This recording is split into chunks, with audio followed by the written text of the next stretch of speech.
Hey encerrados, bienvenidos de nuevo a la sección Escuadrón Geek. El día de hoy nos salimos un poquito del esquema que veníamos trabajando desde hace un tiempo y en lugar de hablarles de un personaje vamos a hablar de formatos físicos de cómic y manga.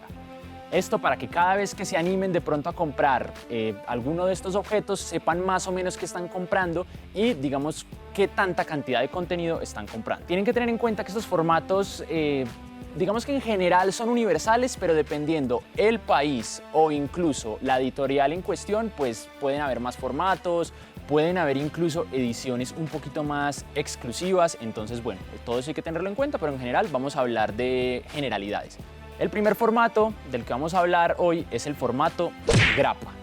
Estos formatos se componen de pequeñas historietas de unas 28 a 60, 74 páginas aproximadamente y lo que contienen es un capítulo en específico, una parte de la historia. Es como si literalmente te estuvieran vendiendo el libro por trozos, por episodios. Se le conoce a este formato así pues porque el encuadernado o porque las hojas están sostenidas justamente pues por este par de ganchos o grapas. Sigue el TPB. Este formato significa Trade Paperback. Y a grandes rasgos lo que hace es compilar una serie de grapas dentro de sí. O sea, estas 5 grapas equivalen más o menos a esto mismo. Por ejemplo, acá tenemos Paper Girls del número 1 al 5 y acá tenemos Paper Girls del número 6 al 10. Entonces incluso se conserva el tamaño, el gramaje del papel cambia un poquitito. Aquí vemos que las hojas están un poquito más finas, más gruesas y pues por supuesto, bueno, ¿qué más que viene en esta presentación? Que es tapa dura, hardcover, o también se le conoce como cartoné.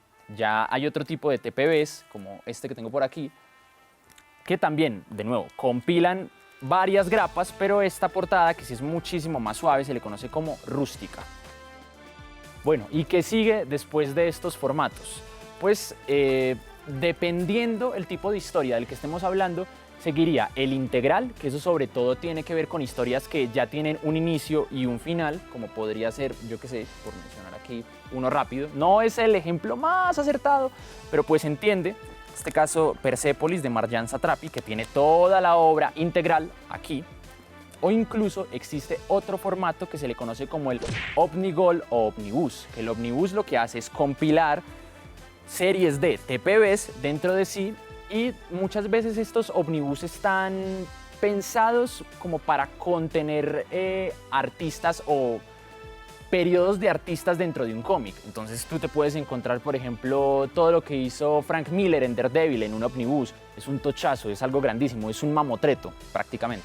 Existe otra variación, pero eso se aplica sobre todo al cómic europeo, que es el formato álbum, que aplica sobre todo para estas opciones que pues como pueden ver son gigantescas y que aquí digamos que lo interesante en este tipo de propuestas de cómic es que el arte o al menos el desenvolvimiento visual tiene una preponderancia muchísimo más grande y es muchísimo más impactante. Y bueno, ya como tal, cuando hablamos del formato manga, aquí ya es muchísimo más sencillo. El formato que reina en Japón suele ser el tankobon y el kanseban.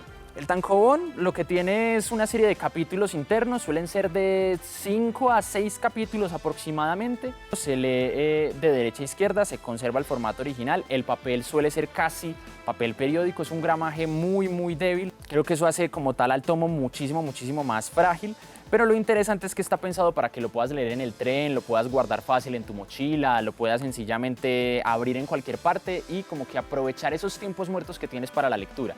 Y ya como tal, el kanseban lo que tiene muchas veces es, al igual que el TPB en el mundo del cómic occidental, es que tienes una serie de tankobon en su interior. O sea, mientras que este tiene 5 capítulos, por ejemplo este podría tener 10 o 12.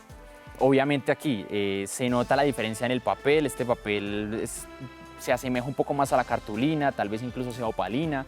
El tema de la escala de grises está muchísimo mejor trabajado, las imágenes tienen una definición muchísimo más fina también.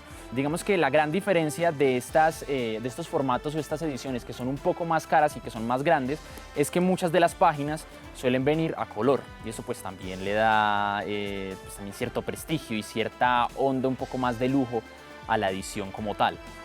Y bueno, encerrados, con esto terminamos por hoy esta edición bastante diferente de Escuadrón Geek. Vamos a responder la pregunta de uno de nuestros corresponsales que muy amablemente nos envió correspondencia. Piojito Encerrado dice: ¿es la Biblia el primer integral de la historia?